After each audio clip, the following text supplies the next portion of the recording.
Ladies and gentlemen, very good evening. And uh, Kaswar Klasra here, your host of the Islamabad Telegraph flagship program.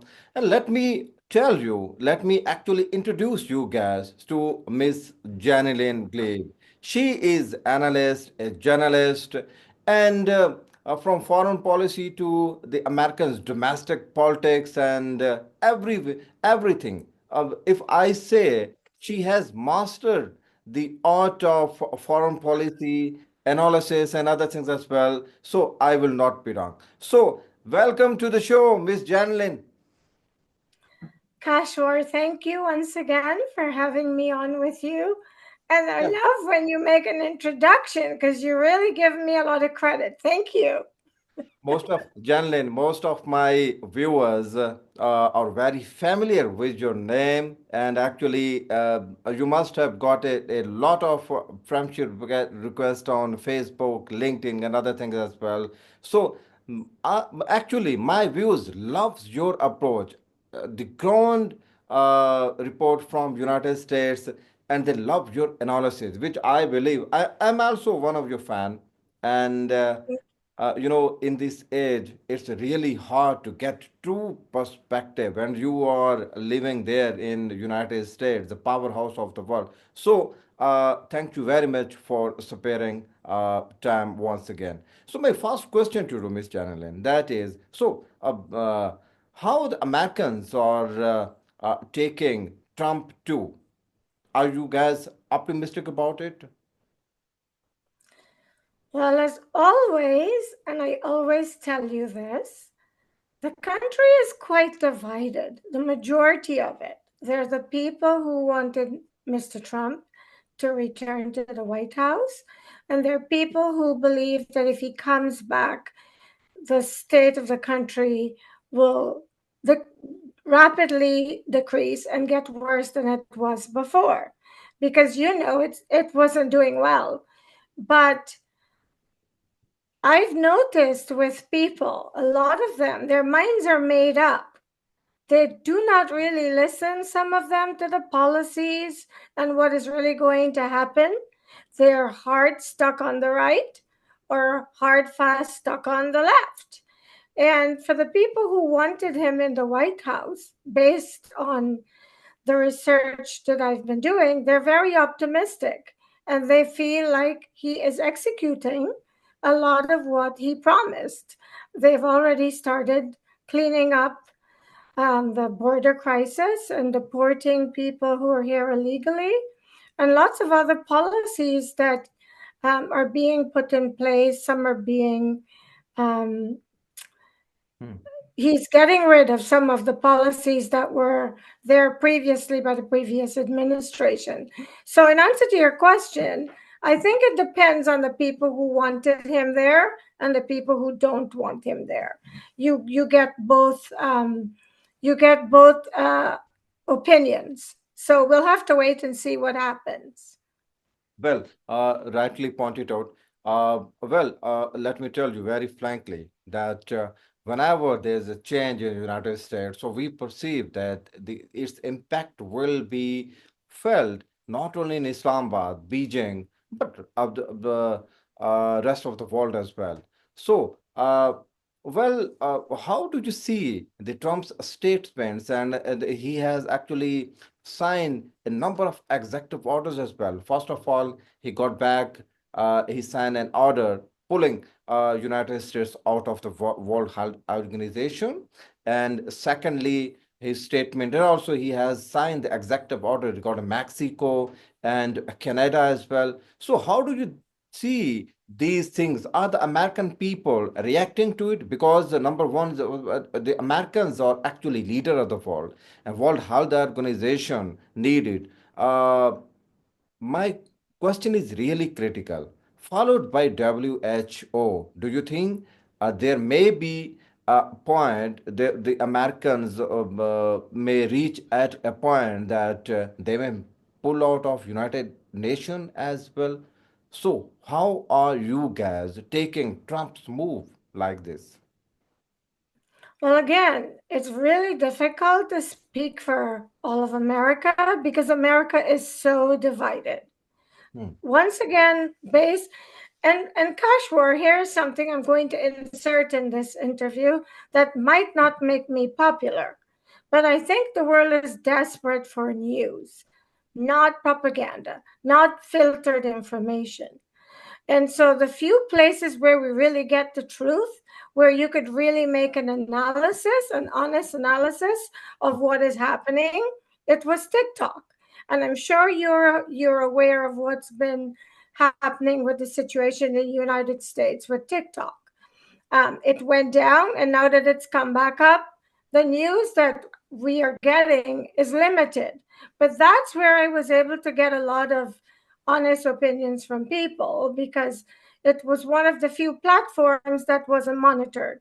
But based on the access I have now, people are either happy or unhappy. There are people in the United States that will never be happy with anything the right does. And there are people who will never be happy with anything the left does because it appears as though they're unable to look beyond the left and the right and really focus on the policies that are being implemented and how it will affect them. So that's my answer to that question based on the fact that he hasn't been in that long. And right now, he's just putting a lot of these policies in place, and they haven't really taken on life as yet. So we have to wait and see, but that's my feeling. Excellent, excellent. And how about Canada and Mexico? And also, soon after taking charge, we once again heard Mr. Trump that his ambitions about taking back Panama Canal, and also his ambitions towards Canada and Greenland as well. His move to impose more tariff on Chinese goods as well. So, do you think at any instant of time, at any point, do you think that America, that's no doubt world's superpower at the moment, but with these kind of executive orders and moves, do you think that actually Mr. Trump is losing the ground for America on the international forum because the Chinese and Russians are flexing muscles as well. Same is the case with the Europe as well.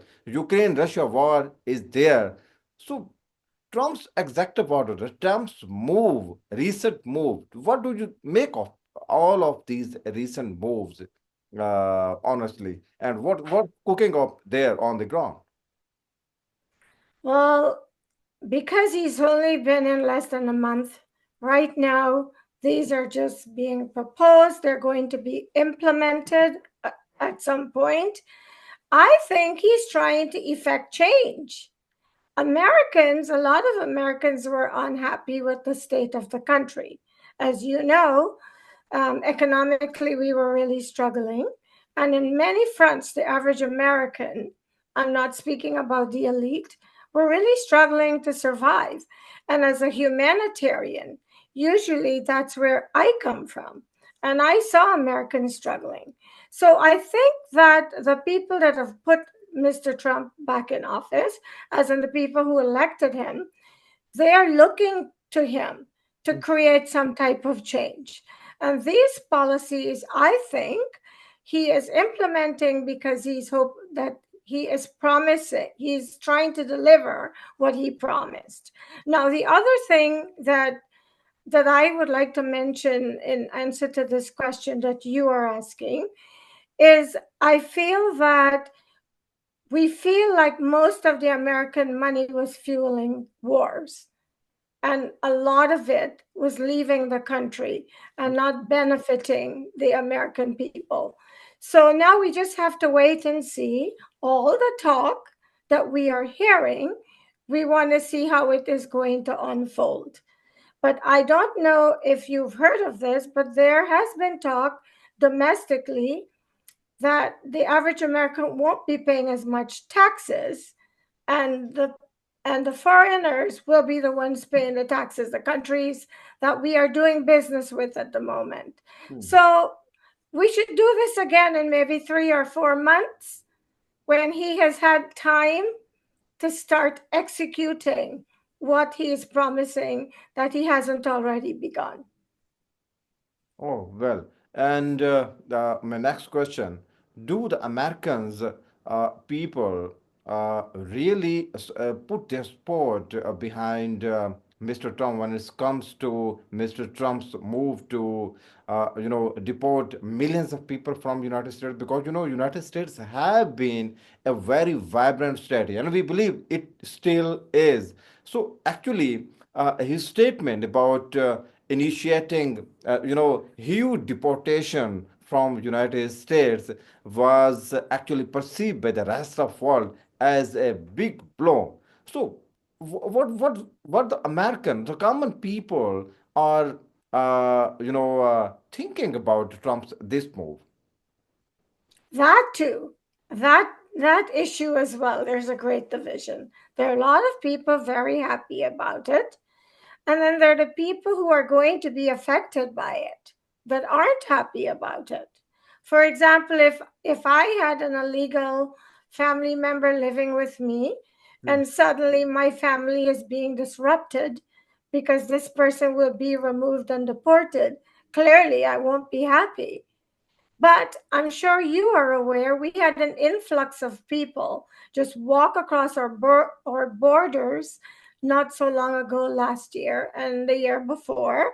And there have been rumors, because I can't prove any of this, that they've been creating a lot of havoc for Americans, mostly in the neighborhoods that they had settled in. And I would imagine those people are happy that they are being deported. I think there is a need for deportation because we can't just have people coming in and settling in our streets and creating havoc for Americans. But maybe we should have a process where we filter that system. And I don't know if there is. If there is, I haven't heard of it. Where if a person's been living with the family illegally for years and they have established themselves here, maybe find a way to offer them an option to fix their legal status rather than destroying the families they're in to send them back. But I don't know for certain because I haven't researched how this is unfolding. Oh, excellent. Oh, but we all know that Trump has actually announced that he is going to slap another, a tariff on Chinese goods as well, and also same with the condition with Mexico and Canada as well. Do you think that the common American consumer will have to face the burden of these tariffs as well? Because whenever there are new tariffs, the exporter don't actually bear the additional cost. Actually, these are the consumers. In this case, they are American. They pay the price as well. So, do you think that this move can actually bring another wave of inflation in United States? Are you guys ready for it? Well, we'll have to wait and see because if what I'm hearing is correct, we are going to get a tax break. Hmm. The average American will get a tax break. But then you have to wait and see because if we get a break, but then we have to pay higher prices, then it's just time will really tell us if this move will be beneficial or not. Hmm. That's just my opinion. Okay, that's great. Because on paper you could say yes, it will be a more difficult situation and things will escalate and become less affordable for Americans. But maybe if we are given the tax break that we are being told will be granted to Americans, then we'll have to wait and see how it balances out. Oh, excellent. My last question, Ms. Jannelyn. We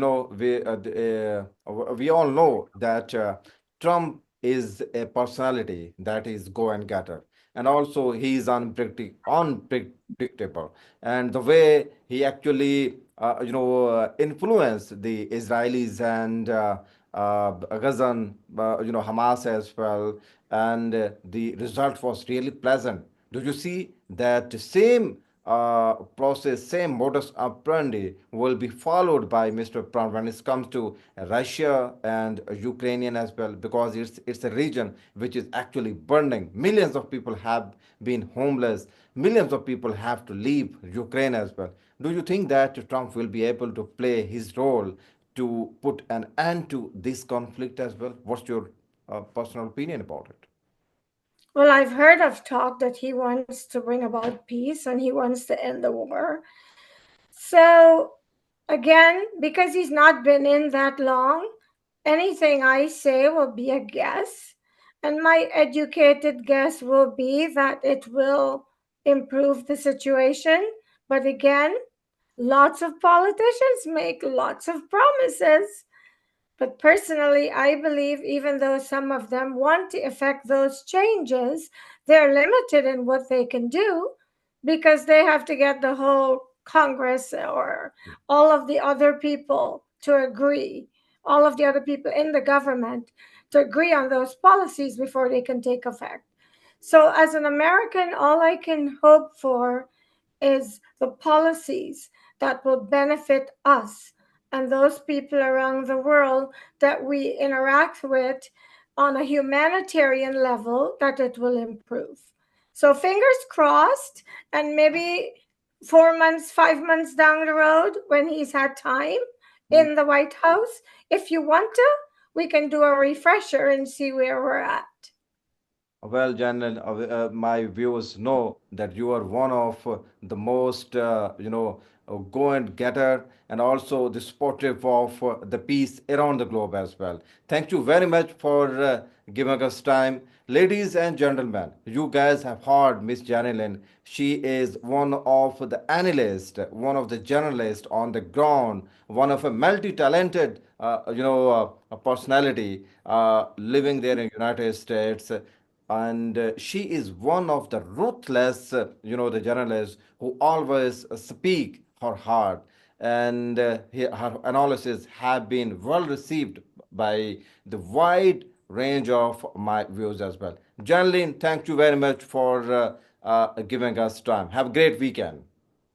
Thank you, Kaswar. Thank you for having me. And everyone, let's look out for each other and strive for unity and a peaceful world. I believe we can do it. Yes, Thank you. we can do it. Thank you very much. Thank you very much, Janlene. Bye bye.